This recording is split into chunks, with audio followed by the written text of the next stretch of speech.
Finally আমরা আমাদের first location গাড়ি করে এখন আমরা যাচ্ছি। অলরেডি দেখতে পাচ্ছ তোমরা।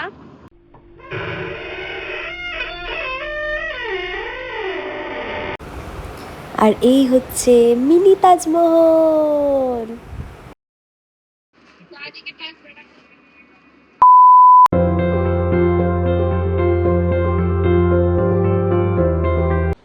ওকে, সো আমি রেডি হয়ে গেছি, বুকানো রেডি হয়ে গেছে, তো আমরা এখন বেরোবো। আজকে আমাদের ডে ট্যুর আছে, আমরা 4টে কি 5টা স্পটস দেখবো আজকে।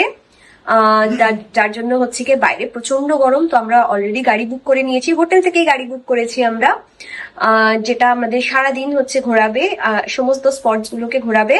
সো এটা হচ্ছে আমার আউটফিট, এই যে।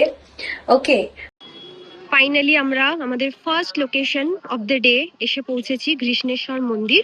এটা হচ্ছে শিব মন্দির। সো দ্বাদশ জ্যোতির্লিঙ্গের মধ্যে একটা জ্যোতির্লিঙ্গ। সো দেখতেই পাচ্ছ মন্দিরের চূড়াটা দেখা যাচ্ছে, দুদিকে হচ্ছে প্রচুর সারি সারি দোকান রয়েছে, যেটা আমরা ফেরার সময় মন্দির দর্শন করার পরে আমরা দর্শন করব। মন্দিরে তো ফোন অ্যালাউড নয়, ফোন জমা রেখে আমরা যাব। সো যতটা সম্ভব শুট করে তোমাদেরকে আমি দেখাবো। এই যে আমরা, এটা হলো মন্দিরের বাইরেটা, আমাদের ফোন জমা রেখে ভেতরে যেতে হয়েছিল, তাই বাইরে এসে তোমাদের সাথে কথা বলবো। ওকে, সো আমরা পুজো দিয়ে অলরেডি বেরিয়ে গেছি। তো এবারে হচ্ছে গিয়ে ভেতরে ভিড় ছিল, প্রচণ্ড ভিড় ছিল, কিন্তু এত সুন্দর ম্যানেজমেন্ট ভেতরে, সুন্দর করে লাইন দিয়ে দিয়ে সুন্দর করে পুরো মন্দির চত্বরটাকে ঘুরিয়ে সুন্দরভাবে আরাম করে পুজো দেওয়ার জন্য তোমরা সবাই আসতে পারো এখানে, ভালো লাগবে। এটা হলো দ্বাদশ জ্যোতির্লিঙ্গ, শিবলিঙ্গের মধ্যে দ্বাদশ জ্যোতির্লিঙ্গ এটা। ভিতরে ম্যানেজমেন্ট ভীষণ ভালো, ফোন বা ক্যামেরা এগুলো কোনোটাই অ্যালাউড নয়, এখানে জমা রাখার জায়গা আছে, সেফলি তোমরা রাখতে পারবে তোমাদের ফোন, কোনো অসুবিধা হবে না।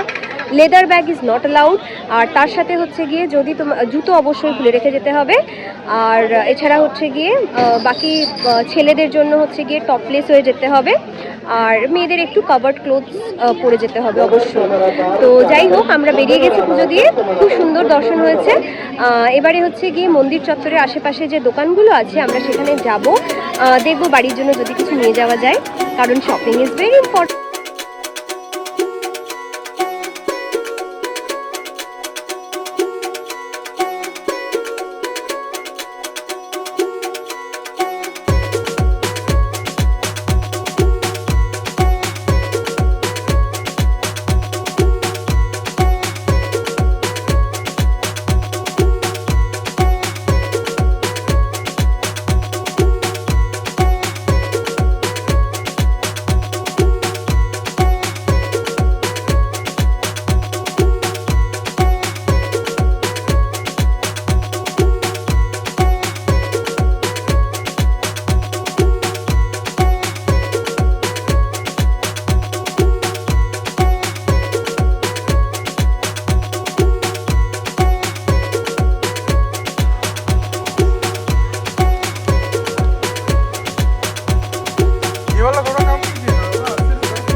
সো এই অবধি তোমাদের ভিডিওটা ভালো লাগলে অবশ্যই আমাদের চ্যানেলটাকে সাবস্ক্রাইব করো, আর পাশে থাকা বেল আইকনটা প্রেস করে দিও।